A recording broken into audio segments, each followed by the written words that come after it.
महाराष्ट्रातील महिला सुरक्षेचा प्रश्न दिवसेंदिवस गंभीर होत चाललेला आहे।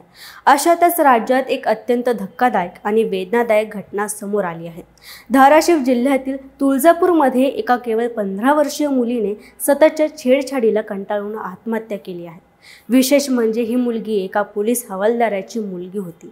जर पोलिसांच्या घरातील मुलीचंही संरक्षण होऊ शकत नसेल तर सामान्य मुलींचं काय, असा संतप्त सवाल आता संपूर्ण राज्यभरातून विचारला जात आहे। नमस्कार, मी दिव्यांग, तुम्ही पाहताय सत्य पे सत्ता म्हणजे थोडक्यात पण महत्त्वाचं। सारिका शिकारे असं या मुलीचं नाव असून ती तुळजापूर शहरातील पोलीस क्वार्टर्समध्ये राहत होती। वयाच्या अवघ्या 15व्या वर्षी तिने आपल्या राहत्या घरी गळफास घेऊन आत्महत्या केली। तिचा मृतदेह पोलिसांना आढळून आल्यानंतर परिसरात खळबळ उडाली। आत्महत्येपूर्वी ती मानसिकदृष्ट्या खूप त्रस्त होती आणि तिच्या चेहऱ्यावरचे भाव काहीतरी खोल दुःख सांगत होते, असं शेजाऱ्यांनी सांगितलं।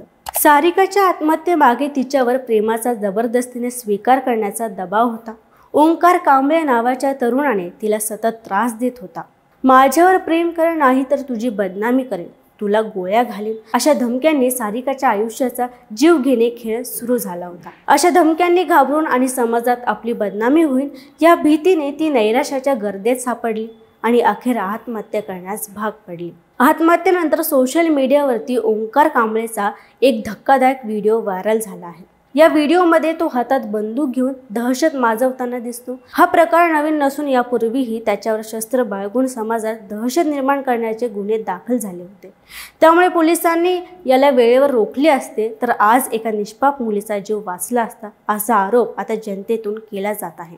सारिकाच्या आईने पोलिसात दिलेल्या फिर्यादीवरून आरोपी ओंकार कांबळे आणि त्याच्या सहकारी नगीना शशिकांत पांडंगळे यांच्या विरोधात तुळजापूर पोलीस ठाण्यात गुन्हा दाखल करण्यात आला आहे।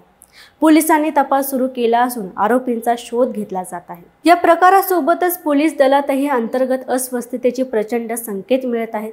पुणे ग्रामीण पोलीस दलातील पोलीस हवालदार विष्णू केमदारे हे मंगळवारी सकाळपासून बेपत्ता आहेत। त्यांनी आपल्या राहत्या ठिकाणी एक चिठ्ठी ठेवून गायब झाले असून या चिठ्ठीतून त्यांनी थेट इंदापूर पोलीस ठाण्याचे पोलीस निरीक्षक सूर्यकांत कोकणे यांच्यावर गंभीर आरोप केले आहेत। चिठ्ठीमध्ये लिहिल्यानुसार गेल्या 2 महिन्यांपासून निरीक्षक कोकणे, हवालदार रासकर आणि कॉन्स्टेबल सूर्यवंशी यांनी त्यांना जीवे मारण्याची धमकी दिली होती। तुझं आयुष्य आणि नोकरी उद्ध्वस्त करून टाकू, अशा स्वरूपाच्या धमक्यांमुळे ते तणावाखाली होते। त्यांच्या बेपत्ते होण्याने पोलीस विभागात मोठी खळबळ उडाली असून त्यांच्या शोधासाठी प्रयत्न सुरू आहेत। या 2 घटनांमुळे महाराष्ट्रात नागरिकांचा संताप उफाळून आला आहे। महिला सुरक्षेच्या गप्पा करणाऱ्या यंत्रणांना आता जाब विचारला जात आहे। पोलिसांच्या मुलीचंही संरक्षण होऊ शकत नसेल तर सर्वसामान्यांच्या घरातील मुलींचं काय, अशा अनेक प्रश्नांनी प्रशासनाची झोप उडवली आहे। सोशल मीडियावरही या घटनेवर तीव्र प्रतिक्रिया उमटत असून आरोपीला तात्काळ अटक करून कठोर शिक्षा द्या